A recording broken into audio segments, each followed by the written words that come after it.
Right, I think we'll get going because we haven't got that long, so people can catch up as they join. Firstly, thank you for joining us. I'm Steph. I'm just doing introductions today. I work for Mayday and I'll be managing the questions and the housekeeping. So firstly, housekeeping. We are recording today and it will be made available next week. We'll email it over, but we'll also share it on our socials. So make sure to check that out. It's at New System Ally on Twitter. Could I ask you to keep your microphones muted while others are speaking? And Christian and Chris will be taking questions at the end, so please post your questions, any hellos or anything like that in the chat, and we'll keep track of them from there. So, for those of you that are new to the New System Alliance, it's brought to you by Mayday Trust, Platform and Homeless Network Scotland. It's a platform that aims to share the brilliant strengths-based work and learning from organisations and individuals working to change the systems that people encounter when they go through tough times. And why we're all here, it's our welcome Christian Seelos, Distinguished Fellow Director and Global Innovation for Impact Hub at Stanford University, Centre of Philanthropy and Civil Society. Today, Christian brings us his latest paper, which can be found on our website, and we'll also send it out with the recording after this session, the Thou Shalt Nots of Systems Change. We'll be exploring how the learnings can be applied to the practical challenges we face when creating change. I'm also very happy to say we're joined by Christopher Fox, Professor of Evaluation and Policy at Manchester Met, where he's also Director of Research Centre for Applied Social Sciences. Chris has worked on public service reform, co-production of services, sustainable models for strengths-based working, and social investment in innovation. Chris will be providing a response to Christian's presentation and probably throwing a few of his own questions along the way. So enough from me. I'm very happy to pass the floor to Christian. Thank you. Thank you so much, Steph. Thanks for having me. Thanks also, Chris, for joining us, and thanks to all the participants for joining this discussion. And I really hope that we're going to have a lively discussion, because I'm curious to learn from you what you're seeing in your work, what you're struggling with, what your insights might be. And what I want to do is two things I would like to accomplish today. One is I want to share a little bit, just briefly, about the type of research that my center is doing on systems, because if any of those areas interest you, there is room to have longer discussions afterwards. I just wanted to make you aware where there might be areas where we are actually creating some insights that hopefully might be useful. The second thing I want to accomplish is to bring the discussion back to your realities and to open a lively discussion and reflection on system work, what you're seeing, what you're learning, what you're struggling with, and to see whether we can create some momentum and make some progress jointly. So what I will do now is I'm just gonna share a few things from our own research, and I will share my screen. And of course, I have some PowerPoint slides. Forgive me for that. So what you see here is a number of publications, and really what I want to communicate here is that we make an effort to publish our findings. There's actually a lot of material available, and we publish both for scholarly audiences, but also we make an effort to inform practice. It's not always easy, and bridging scholarship and practice is an ongoing learning journey. I have to admit that. But we try to be practical, and in order to do that, we need input from practice. So I'm very keen to build relationships and to learn from what you're doing, because that informs our research in very, very important ways. Let me just start out before I share the type of research that we are doing in my center, where I come from, and my journey towards system. I was trained in the medical sciences. I was a lab rat working on molecular biology of cancer research. What you see here is a historical picture of a time when medicine was not a scientific discipline. In fact, there was no understanding of how an organism worked, and therefore how diseases worked. And I take away two important things from that. One is that this is exactly how systems thinking evolved in the beginning of the 20th century, early 1900 thinkers in areas of cybernetics, they were frustrated that our analytical scientific disciplines didn't provide us with the answers we require to solve complex societal contemporary problems. That was the big driver of all the thinking in systems and complexity theory and cybernetics and all of those types of things.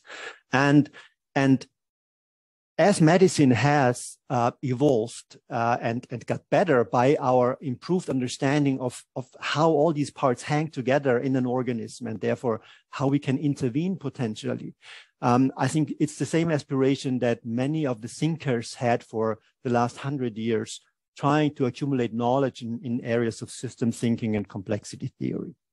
That doesn't mean that we have learned how to apply that usefully yet, but there has been a lot of effort. So I also want you to know that there is a lot of material out there, a lot of inspiration in case you wanna engage with the more formal thinking in systems disciplines.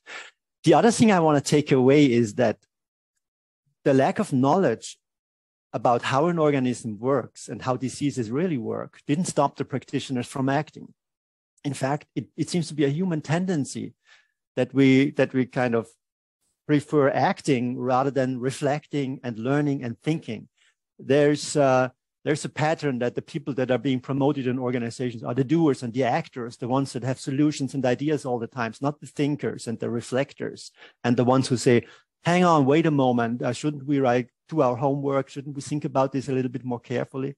There's this tendency to fill knowledge vacuums with ideas for actions. And I see this a lot in the philanthropic and development sectors, where I think our track record is not very good overall, although there are no data on impact, efficiency of the philanthropic sectors. But that doesn't stop us from doing the same things again and again. And maybe the systems discussion might open a new conversation about, do we need to stop doing things in the old ways around solving problems that we don't fully understand based on our templates of how things work, like they did in the medical history? Or do we need to spend a little bit more time reflecting and engaging with systems, being patient, and privileging learning and reflection and trust building as much as innovations and idea creations and actions? Finding a healthy balance. That's something that I took away from my time in the medical sciences. But coming back to systems work, there has been as you're all aware of, if you listen to the conversations in the usual conferences or if you read the glossy brochures of large foundations, it seems like solving problems is so yesterday. Today you need to change and transform systems if you want to be a modern organization. The problem is just I think I see two problems. If you ask people whether, I ask people sometimes provocatively, have you ever seen a system?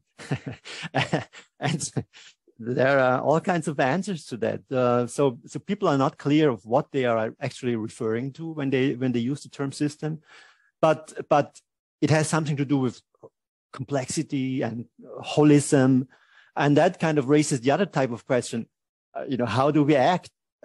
Given that there is social complexity, how do we then act? Because we may not control very much. We may not be able to influence very much. We may actually not understand very much, because much of what social realities or social systems, much of what makes them tick is not directly observable to us.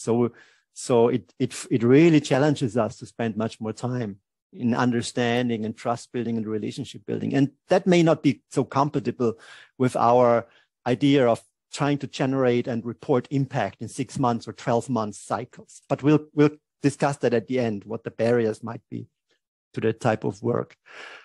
Also a reminder, this is not new. Systems perspective, this is basically now old literatures. Look at the introduction of the famous book by Ludwig von Bertalanffy of the General Systems Theory in 1968. He already says, if someone were to analyze current notions and fashionable catchwords, he would find systems high on the list. The concept has pervaded all fields of science and penetrated into popular thinking, jargon, and mass media. This was 1968. Professions and jobs have appeared in recent years which go under the names of systems design, systems analysis, systems engineering. Their practitioners are the new utopians of our time, at work creating a new world, brave or otherwise. So already, like 60 years ago, people were very cynical about how much we have abused the term system and haven't really accumulated consistent perspectives, consistent theories, consistent practice that allows us to get better over time. And I think what our job is, we need to carefully, we need to prevent that we're falling in the same trap again. I think we need to do better than the people did in the 60s and 70s. And we also need to do better than the management discipline that I was a professor of management in the 90s. And this was the time when complexity theories was absorbed as the new fashion in management discipline. It took about 10 years. Nothing ever came out of that, and then it stopped.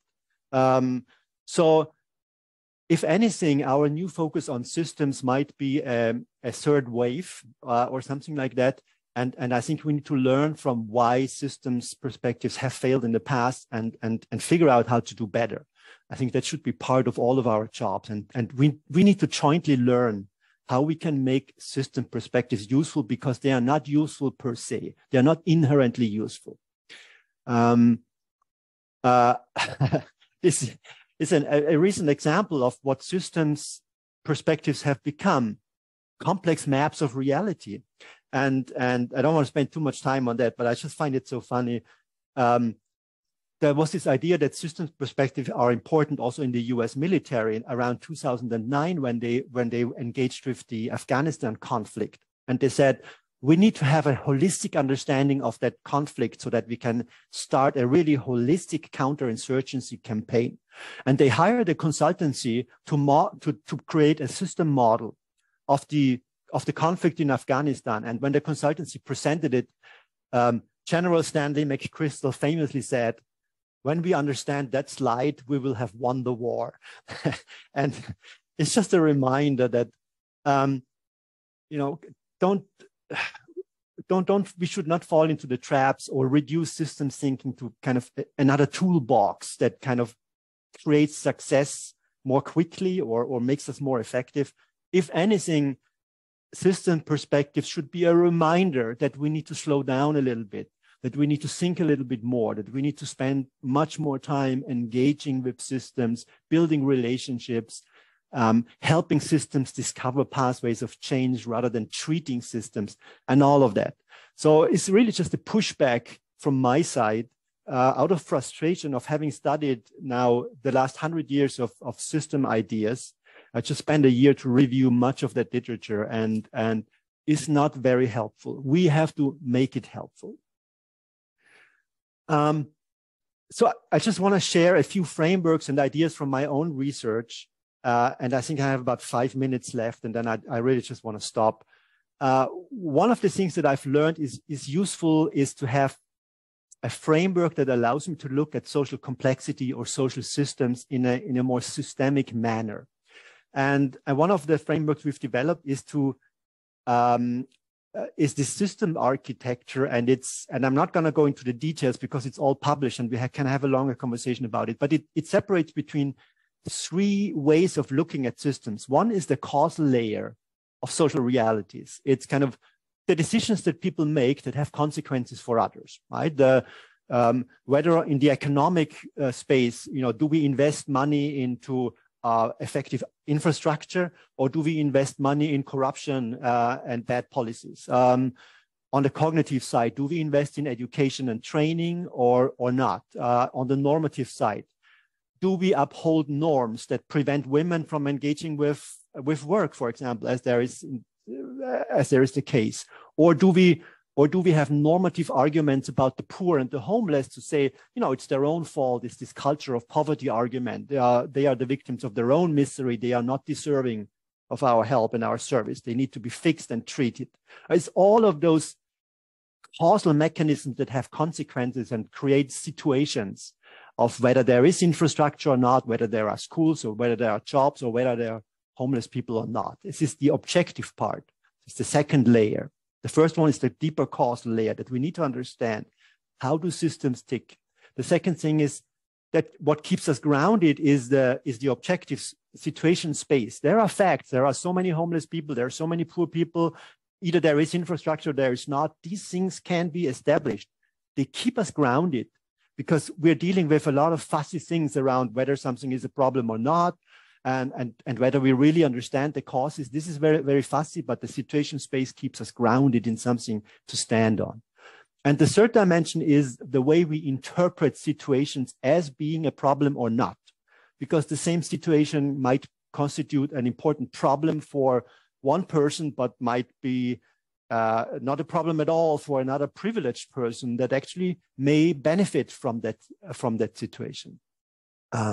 So really, the message I want to give here is, first of all, in the social world, there are no non-systems. It makes no sense to assume that there are systems that are special things in the social world that we can change. We're always dealing with complex social reality. That's all there is. And we need to understand that. And in order to understand that and not get lost, it is sometimes really useful to have a framework like that you can turn into a learning device, because that's the second message. Learning is the most important thing in systems work. It's more important than anything else. Because you get so many things wrong. It's like innovation times 10. That's what system work is. So many uncertainties, so many, if you only rely on luck, if you don't systematically learn as part of your system work, you're really not loading the dice in your favor. And so using frameworks, and it doesn't really matter what framework you use, just make it useful for you and structure learning conversations around that. And the other thing is, so we have some more research on that. If you're interested, I really just want to point it out. The other areas are trying to understand different archetypes of how we can actually think about system change. And maybe for time reasons, I'm not going into the details here. I wanted to give you a couple of examples, but there are just three. One is an attractor mechanism. And let me just quickly run through that. And forgive me, I'm kind of rushing to that. I just want to give you some idea of where we're doing research and what there might be if you're interested. An organization like SECEM in Egypt has built a very large space that they have built and therefore own and control. And the space that they have built is a huge contract to the surrounding of Egypt, which is desert and misery and bad schools and corruption. But the space that SECEM has built from the desert is a space of beauty, of culture, of harmony, of men and women working together, children getting, they don't have to work, they attend the kindergarten, and they have schools, they have universities. They are building a mirror world in the middle of Egypt that acts as a contrast, but is kind of a mirror to show the rest of Egypt what is possible today already if we make smart decisions.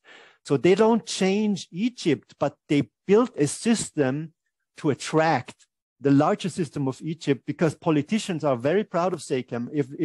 When a foreign visitor comes to Egypt, the first thing is they bring them to SECEM to show them proudly what Egypt can do today already. So I think there's this idea of building a system that is a mirror and attracts change in the larger system that you want to play with. And I think there are many applications also at a smaller scale about that. We can discuss that. And the other thing is this idea of subsystem isolation, because social systems have no natural boundaries. Very few of them have. But here is the story of Gramvikas of India that we've also published, that they are working on inequality. They want to change the system of inequality in India. What they are doing is their system is a village, maximum size, about 150 and 200 people villages. They work with them for 3 years to totally transform that village and the relationships in that village under the theme of building water infrastructure. They keep people so busy that people forget that women are not supposed to work. People want the water infrastructure so much, and they're actually building it themselves. It weakens them in a way. So they don't resist women all of a sudden being part of the workforce, or lower caste people all of a sudden sitting in decision-making boards. And over 3 years, these new relationships becomes normalized. And after 3 years' time, those villages are totally transformed. Women are sitting in decision-making boards, lower caste people are living next door to higher caste people, and so on. So this is how they work on inequality, and we call this a subsystem isolation. Can you carve out a space that you can then really influence and transform into something different that creates different outcomes?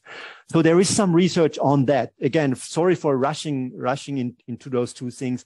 One more related example to your work, maybe Community Solutions in the US. They have tried to scale solutions for most of their history since about 2000, and they have said that no matter how large they scaled solutions, homeless numbers kept growing at the same pace and never went down. And that frustrated them. Then they have said, we need to carve out smaller communities or smaller municipalities or villages, and we need to reconfigure the major actors in those villages so that homelessness never occurs. It's a very different approach to homelessness work than the traditional problem-solving type, fixing the homeless work. So I think there are some really inspiring examples on how we can make the term system work effective and productive. But the implications for our work, this is the important part, and this is where I want to stop. You've seen that.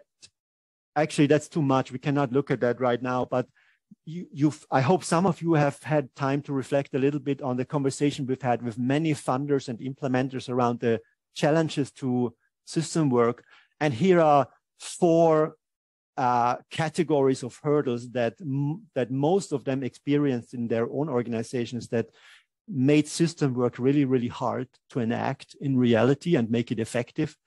And I'm stopping here and maybe also stop sharing my slide, because maybe we can have a discussion about, are you seeing the same things? Are you seeing different things? What are you learning from your systems approaches? How do you define them? How are you struggling with them? Is there any advice you can give us? And maybe I'll stop it right there. And again, apologies for rushing through a large number of perspectives in very little time. Chris, over to you. Right. Well, thank you very much for that. I mean, that's fascinating. Really interesting. My job here is not to talk for very long. It's really just to start a discussion. So I thought I'd just give you a couple of quick reflections based on my work and how this resonates with the work I do, and then I'll try and finish with a couple of questions to get us going, and then I'm sure other people will want to pose questions as well. And if you do so on the chat, we'll then try and introduce those other questions. So my work focuses on a couple of areas, really. I've over the last few years, I've been doing a lot of work around social investment and the role of social investment in helping people and organizations to develop innovative social solutions to challenges that we face. And the first thing that struck me about your work, Christian, is that the issue of systems just comes up continuously. So very often social investment leads to great innovative projects and programs, normally time limited, normally with a defined outcome or a defined target group in mind. And then, of course, the question rapidly starts to emerge, well, is this a sustainable model? How can we embed this model in a way that it survives in wider systems? And so very quickly, the question of systems comes up. And so your sort of ways of thinking about systems, different layers of systems, the sort of mechanisms within systems feels to me really, really helpful. And I can, for my work, certainly take away some ideas there. A couple of questions, though, that then occurred to me from that. So another area of my work is looking at strengths-based approaches, and quite a lot of the social investment work I've looked at has been about trying to develop spaces for more strengths-based work to take place. And I've been doing quite a lot of work in particular with the Bridges Outcomes Partnership, who indeed funded a piece of work that Mayday did a few years ago. And one of the sort of challenges there is that strengths-based work is very much individual and relational, and involves a close, trusting relationship emerging between a person providing a service and a person accessing a service, and the way that they work together. It's very relational. And the challenge then is, well, again, how do you sustain these kind of quite fragile relationships in complex systems where the system has a whole set of aims and objectives that do not necessarily always link closely to what people define as the goals that they want to achieve, doesn't always equate to what people see as a good life for them.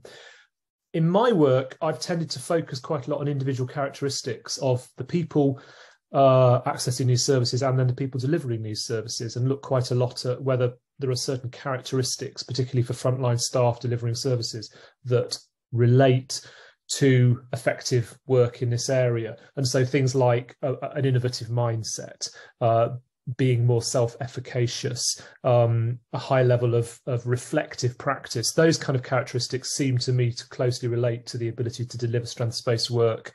But again, the challenge always comes, how can we sustain those kind of ways of working in systems that create alternative incentive structures and sometimes present obstacles? And so I'd really like to hear more of your thoughts on that. If we identify the right kind of people and the right kind of characteristics to make these kind of models of strengths-based relational working effective, how do we then ensure that systems don't sort of squash them? How do we turn them from being short-term innovations into longer-term sustainable models of work? And then the other question I have is really about evidence. And you mentioned this in your paper, and you mentioned it briefly, I think, now. You know, the tendency is funders, philanthropists, commissioners want evidence about what works. And again, how do we create a space for evidence production in complex systems, particularly when in the UK, the emphasis on evidence is towards a particular type of evidence. So we have the What Works network and the What Works centres that are creating an impetus for a particular type of evidence. It's often based on randomized controlled trials and counterfactuals and models that try to sort of turn interventions into very standardized ways of working, and to look at the average effect for an intervention group versus a control group. And of course, those kind of requirements for evidence run counter, I think, to the arguments you're putting forward. They don't take account of the complexity of systems, the context. They're models that do not foreground context. They actually try to push context into the background. So my second question really is about the evidence base. How do we create evidence that talks to funders and commissioners, but at the same time accounts for the complexities of systems? So I'll stop there, maybe hand back to you, and then I'm sure other people want to come in with their own questions as well. Thanks for these easy questions, Chris. Yes. Let me start with the evidence side. You know, a lot of what goes under the terms of system work today, particularly by the large Western foundations, is still driven by these old engineering mindsets, this pseudoscientific, you know, poor people need to be treated, they need to be fixed. And RCTs really only have the legitimacy in good old-fashioned engineering, social engineering perspectives. You know, my recommendation is don't ever do RCTs, because that has nothing to do with system work. I'm sorry. So much, I think, depends, to answer your question, not to evade it, much of it depends on becoming clear from which ideology you come towards your system work.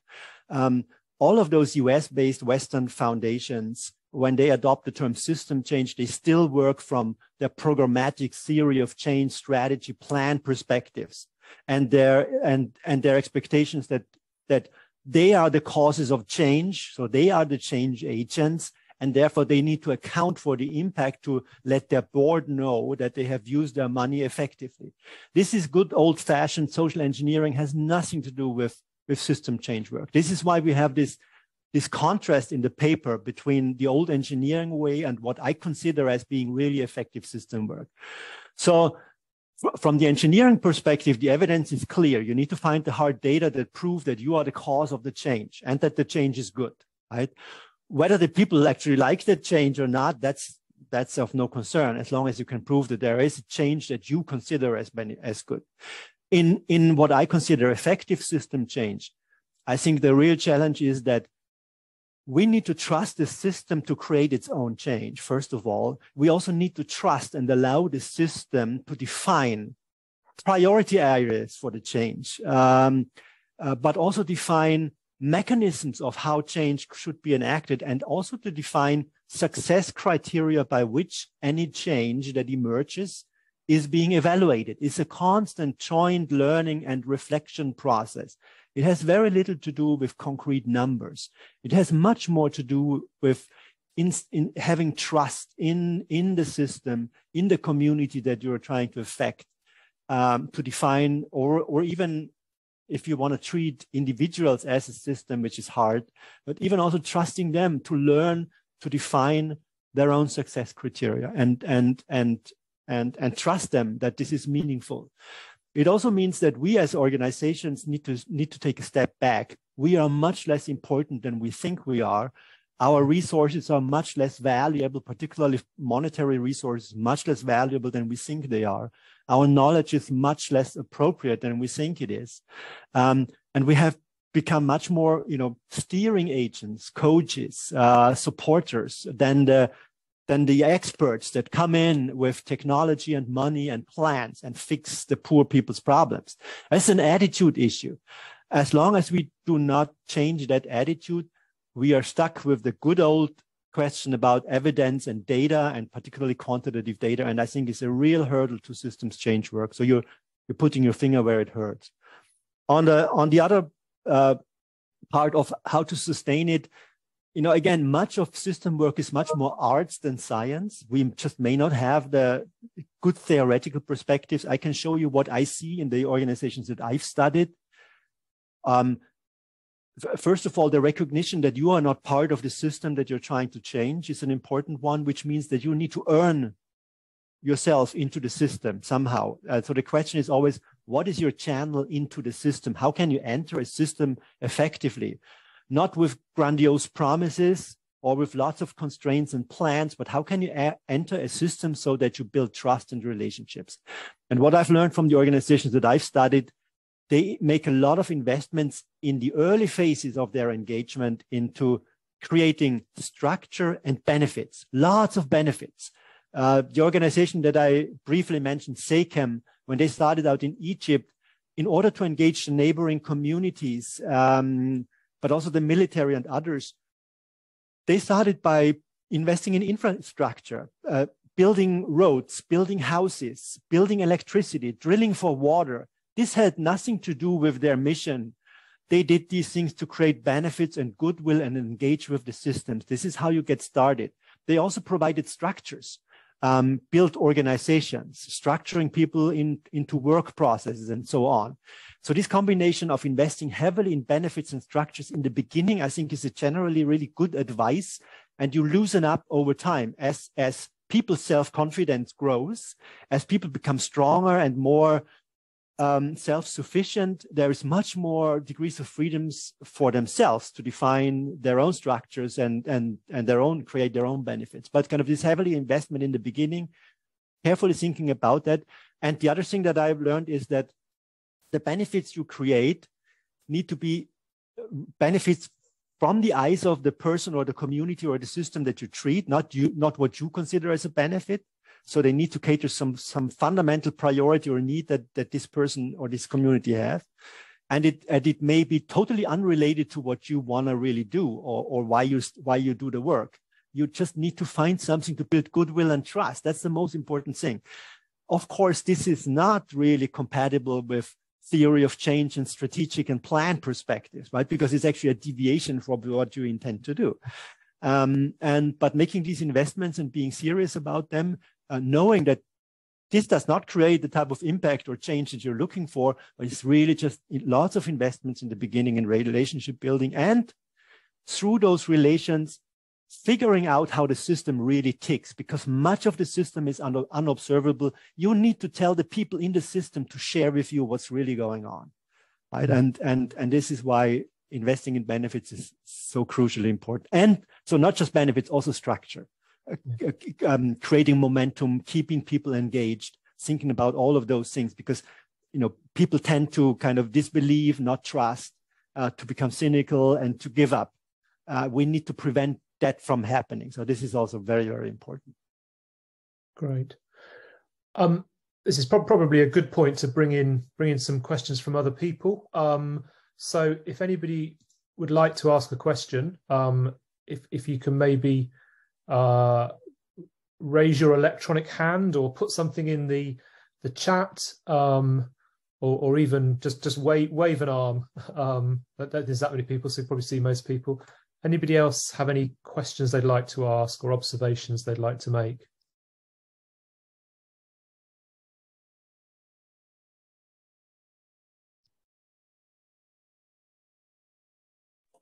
I'm just going to jump in. It's not a question, it's just an observation that I just love that nugget from you, Christian, about investing in resource in people and not necessarily looking at that your goal. And I think I've seen it time and time again where organizations get together and they're so focused on their mission, it's seen as sort of a luxury to look at what people want or need that isn't assigned to that mission.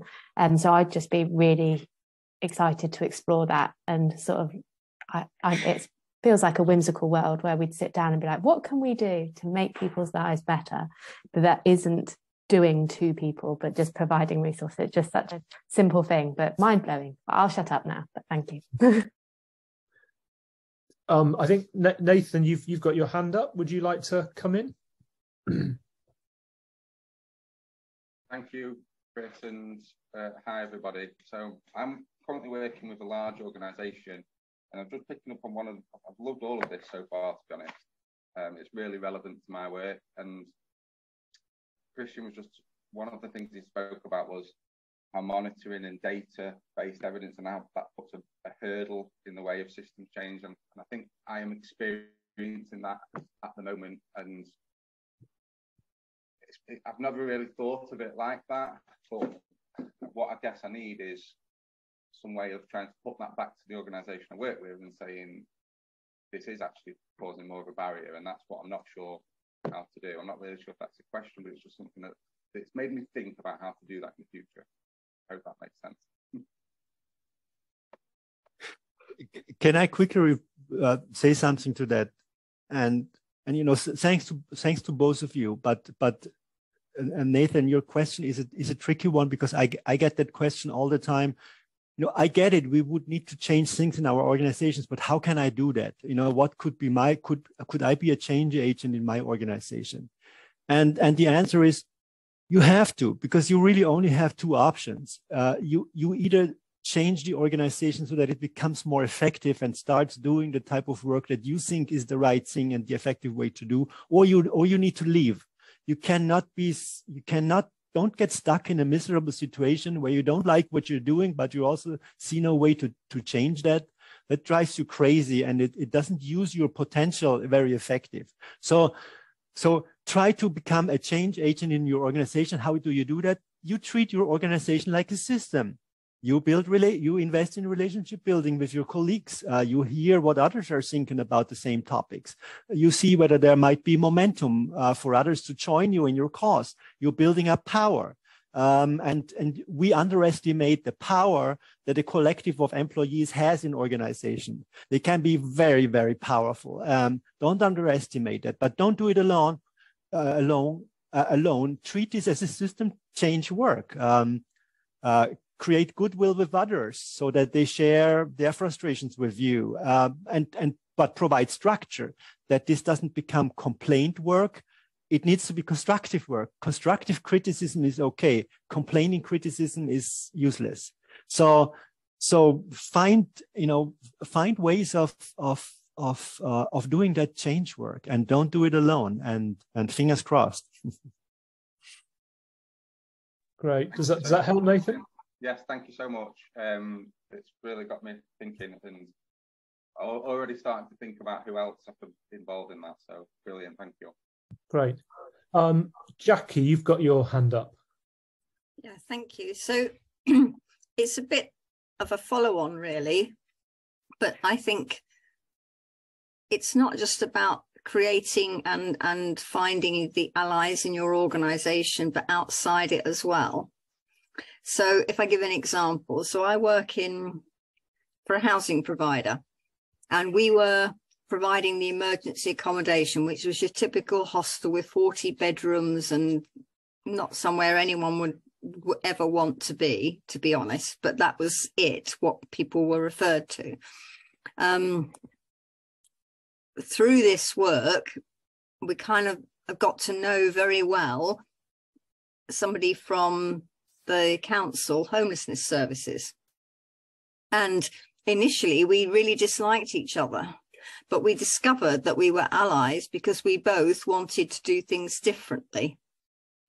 And because he was in a position where he could commission services, and I worked for a housing provider where I was in a position where I could say to everyone, let's do this and it will work and it will be brilliant, and convince them. We ended up with a situation that really worked. So he came to me one day and said, I don't know, we've got a bunch of people that nobody will take. They just see the name and they think, oh God, Jackie Carpenter, I've had her 20 times and she messes up every time and I'm not having her back in my housing. And we've got a bunch of people like that and nobody will take them. I don't suppose you could do anything. So I kind of thought about it, and we set up a service called Home for Me, which is now still running 5 years later. But when I think back to it, what you're talking about, Christian, is about that kind of the allies and the benefits. That's kind of how it worked, because I'd built that relationship with him. I'd helped him with things, you know, like he said, oh, I need some information about such a thing, or I need some feedback about such a thing for some report he was doing. And I go, oh yeah, good, no problem, I can do that. I'll just go and ask a few people, I'll give you feedback, you know. And because of that, we built that trust in each other. So he was able to say to me honestly, well, this is our problem, our intractable problem. And this was not a commissioning and procurement process that in any way was acceptable to the powers that be in his system. And in my system, I was quite fortunate that we have a quite agile approach. So pretty much if I can convince a couple of people that what I want to do will wash its face financially, more or less, and be a good thing, an all-round good thing to do, I can get it going as a pilot, and we agreed to give it a go. So it's kind of, if you like, we tweaked the system a bit and we've introduced that into the system, and it's not perfect, but it's just one small example which I thought might be useful. Jackie, this is great. Thanks so much for sharing that. Very practical, and it reminds me of something that I deeply believe in. It's that this all isn't very complicated or fancy. It's just being human beings, relating to others, trying to figure out how we can be useful and helpful. We forgot that. It's the easiest way to do, actually, but we often forget it because we are so socialized into our roles as managers or staff that we forget that we can also just be human beings, and then certain things become so natural. And maybe this is also an opportunity. If we engage or invest in system work, and if we want to be serious about it, we also need to think about our cultures in our organizations, the roles that we play and how we interact and engage with each other at a much more human level rather than a staff level or a hierarchical levels and things like that. So thanks for sharing that, Jackie. Great, thanks, Jackie. Fiona, you've got your hand up, and then I'm just going to come to a couple of questions on the chat after that. But do you want to go first, Fiona? Yes, thank you. Just really to pick up on on the situation Jackie's described, but we've had a very similar situation. We've been working collaborative with two other organisations over 2 years on a strengths-based and psychologically informed homeless prevention contract with our local authority. We have built fantastic relations with commissioners and we've been able to work in assisting them to recognise that a lot of their key performance indicators were nonsense. They've been really proactive in terms of all of that. But we've reached the grim situation right now where the elected members of the local authority who are making the final budget decisions cannot see the very well demonstrated benefits of this system, which costs them the princely sum of £300,000 a year, and which the local authority itself has calculated is saving £7 million a year. And yet we cannot get it, cannot convince the elected members of the worth of it. So I've now directly approached the elected members who have agreed to meet, but I'm not quite sure what I can say that will convince them.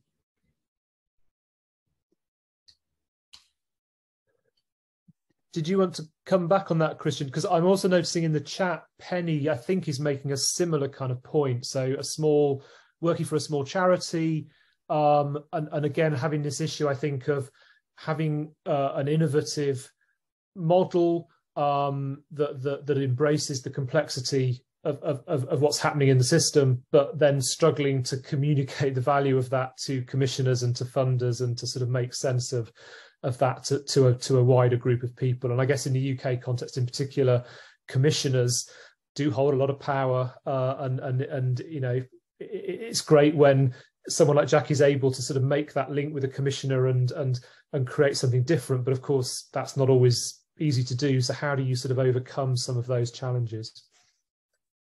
Yeah, it's really an interesting discussion. I teach a power and influence course where we actually systematically look at these situations and what you can do. We don't have time to discuss that here, but there's some fancy thinking about you know, how do you create power and influence, but also how do you deal with resistors, particularly powerful resistors, right? And you know, very often it depends on whether the change that you want to implement is radically different from what they see or what they want, or where it's marginally different. If it's radically different, you need to kind of ignore them, because there's no way you'll win that battle. If it's marginally different, don't expect anything from them. Keep them informed long enough until they give up. Create some momentum. Create a bandwagon effect. There are many mechanisms you can put in place, but unfortunately, we can't do a power and influence course. But the message here is there is hope, Fiona. There are some creative ways of engaging effectively with these types of situations, but you got to be patient in any way. That's really, really important. Don't push powerful resistors. Inform them or ignore them, but don't push them. That's an insight where we have a lot of empirical research that this is really not a good idea. So again, fingers crossed. Great, thank you. So again, interesting point on the chat from Harinder, who's making the point that one of the challenges here, and I think this links to what you were just saying, Christian, is that people, you know, sometimes don't take kindly to their expertise, their sort of professional perspective being challenged. I mean, I can certainly think in my own work of examples of this. I mean, in academia, we sometimes talk about street level bureaucrats, the idea that people in frontline roles of different kinds have a particular professional expertise that they bring with them, and a particular discretion that goes with that, and compromising that kind of defined space that they have carved out for themselves is sometimes very difficult for people. People don't always like that, and I think we see that a lot in strengths-based working, where, you know, co-creation is everything, and of course that challenges people's professional expertise and status sometimes, and asks them to work in different ways with people, and to sort of think about themselves differently. So how do we sort of overcome some of those kinds of barriers? Yeah, I don't know how you can overcome that, but experts are the real problems. Forgive me for saying that, but I'm known to be quite provocative sometimes, and I often say, when I give advice to decision makers in organizations, I always tell them, don't hire experts, because, you know, what do experts do? If you have the role of an expert, you are expected to always know, you know, you always have answers, right? These are not the people who ask lots of questions. They define themselves by already knowing, always having ideas, always doing something, right? And also they need to justify their high salaries as experts. And how do you justify your high salary? By knowing, by having privileged knowledge and expertise that others don't have, even if that expertise isn't applicable.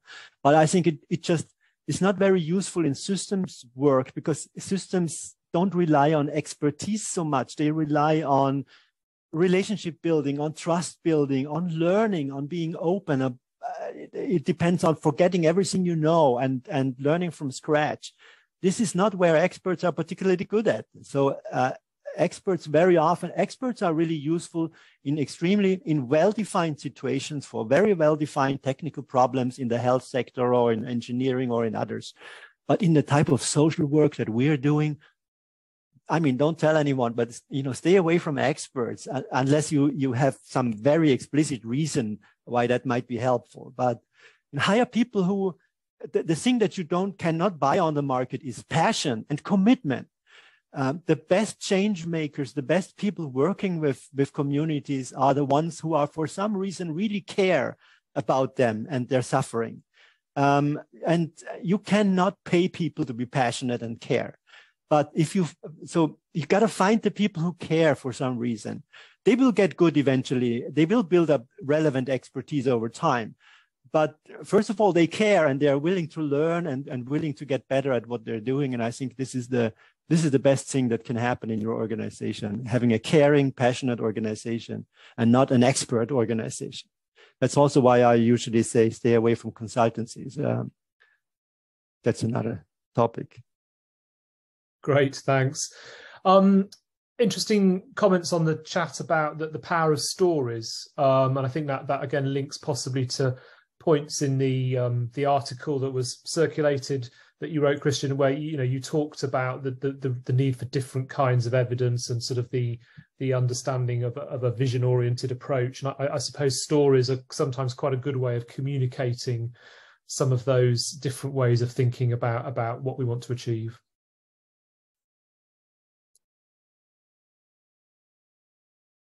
Yeah, sorry. Forgive me, Chris. I was trying to read some of the chats, and so I was only half listening.